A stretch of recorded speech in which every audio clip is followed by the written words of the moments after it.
Olá pessoal, tudo bom? Meu nome é Ana Fábia. Nós vamos trabalhar esse nosso curso de Direito Constitucional, tá? E aí a gente vai trabalhar nessa nossa aula 1, a gente vai falar de quê? A gente vai falar da estrutura da Constituição Federal, tá certo? Vamos começar com o pé direito e não é a Constituição Federal. Como é que se chama? É a Constituição da República Federativa do Brasil. E aí, pra gente não ficar, né, repetindo em todos os cursos, nas salas de aula, os alunos, a gente abreviou carinhosamente de Constituição Federal, mas é a Constituição da República Federativa do Brasil. Tanto que alguns autores, em vez de colocar C.F, bota C.R. Por quê? Porque é a Constituição da República, tá? Então, não é uma Constituição diferente, é a mesma, com a nomenclatura, né, diferenciada, mas é a mesma Constituição. E aí a gente vai conversar um pouquinho sobre essa estrutura, porque você precisa entender a estrutura da Constituição, você precisa entender a estrutura dela dentro do ordenamento jurídico, para conseguir também visualizar as outras normativas que estão dentro do ordenamento. A gente vai já falar da estrutura da Constituição, mas inicialmente eu quero que você entenda o seguinte: da nossa pirâmide de Kelsen, né, ó, como é antiga, da nossa pirâmide, nós temos a Constituição Federal no topo da pirâmide, ou seja, tudo que está abaixo da Constituição Federal é infraconstitucional. Não é que seja, não estou falando que ele seja ilegal, ele é infraconstitucional, ele está abaixo da Constituição. Nós vamos ter as leis, temos portarias, editais de concursos, temos decretos, tudo está abaixo da Constituição Federal. Até certo pouco tempo atrás, nós tínhamos apenas no topo da Constituição a Constituição originária, que foi aquela que foi escrita e foi promulgada, né, em 1988, dia 5 de outubro de 1988, e aí, posteriormente, nós vínhamos tendo diversas emendas constitucionais, que também estão alocadas no topo da nossa pirâmide. Tá tranquila a ideia? Pois pronto.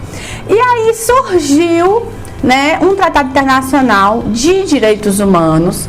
Esse tratado internacional de direitos humanos, ele foi aprovado, ele entrou dentro do nosso ordenamento jurídico com a aprovação do quórum de emenda constitucional. Então, hoje nós temos o quê? No topo da nossa pirâmide, nós temos a Constituição Federal, temos as emendas constitucionais e esse Tratado Internacional de Direitos Humanos, que tem força constitucional. Tranquilo? Tranquilo. Por que ele tem força constitucional? Porque ele foi aprovado pelo mesmo quórum da emenda, que são nas duas casas, né, nos 2 turnos, 3/5 dos votos. Foi aprovado dessa forma, tá ok? E aí ele vai sim comandar o restante do ordenamento jurídico. O ordenamento jurídico que é infraconstitucional tem que observar a Constituição, tem que observar as emendas e tem que observar agora este tratado. Esse tratado é aquele estatuto da pessoa com deficiência, tá certo? Inclusive nós temos um curso somente sobre este tratado, que se chama Estatuto da Pessoa com Deficiência. Se você tiver interesse, pode ficar à vontade, tem material gratuito, tem material pago, tem material para todos os gostos. Vamos falar agora da estrutura da Constituição. A estrutura da Constituição Federal, ela é dividida em 3, né? Nós temos a Constituição Federal, ela foi partida em 3. Nós temos o quê? O preâmbulo, nós temos o conteúdo, o miolo da Constituição, que é onde estão os artigos, e nós temos o ADCT, que são os atos das disposições constitucionais transitórias. Nós vamos falar nessa aula agora apenas sobre o preâmbulo. O que é que consta nesse preâmbulo? Esse preâmbulo, ele tem informações. Ele vem falando que a Constituição ela é uma Constituição feita para a sociedade. Ela é uma Constituição mãe. Não literalmente dessa forma, né? Mas ela traz várias ideias.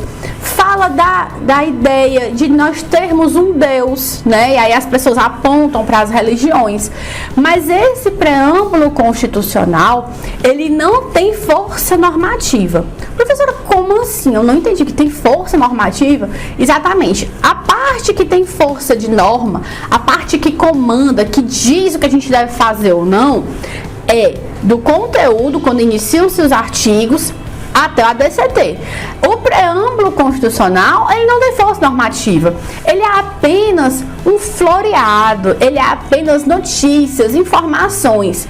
Quando diz no preâmbulo constitucional que nós estaremos sob a guarda de Deus, sob a proteção de Deus, não significa que nosso Estado, nosso Estado-nação vai ter uma religião. O nosso país, ele é laico. O que significa laico? Significa que você pode ter qualquer religião ou não ter religião. Você pode ser uma pessoa espiritualizada sem uma religião.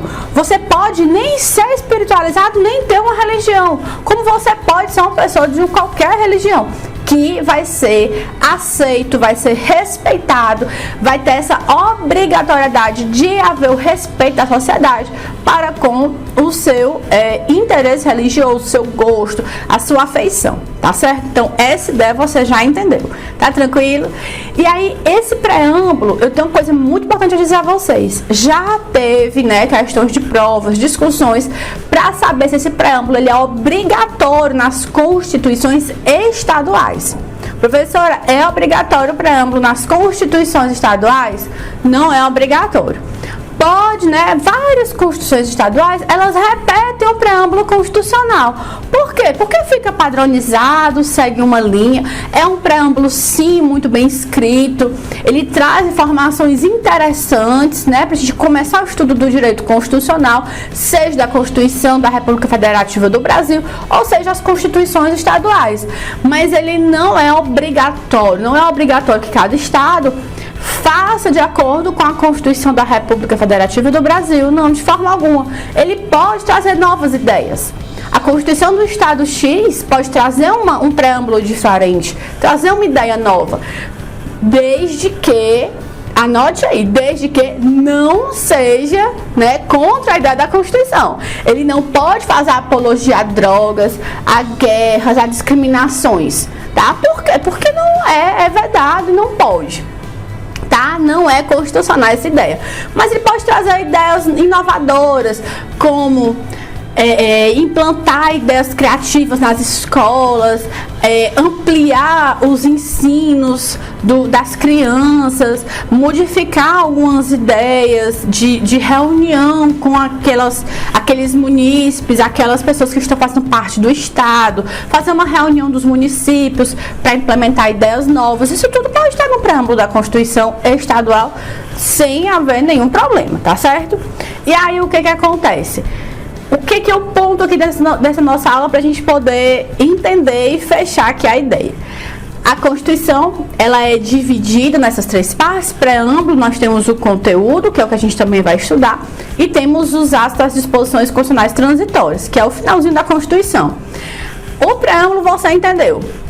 São informações, essas informações têm que ser, lógico, tem que respeitar a Constituição, mas não tem força de norma, elas não fazem a obrigatoriedade de você respeitar, elas sim é que tem que respeitar a Constituição, tá tranquilo? Não são de repetição obrigatória nos estados, está certo? Fechou a ideia? Entendeu? A gente vai ficar por aqui. Próxima aula a gente segue com o entendimento da estrutura da Constituição e a gente tem muito mais informação para você. Um forte abraço e fica de olho que a gente tem material gratuito, mas tem um material pago muito mais completo, com os e-books, muitas aulas para você poder aproveitar. Um forte abraço, até nosso próximo vídeo.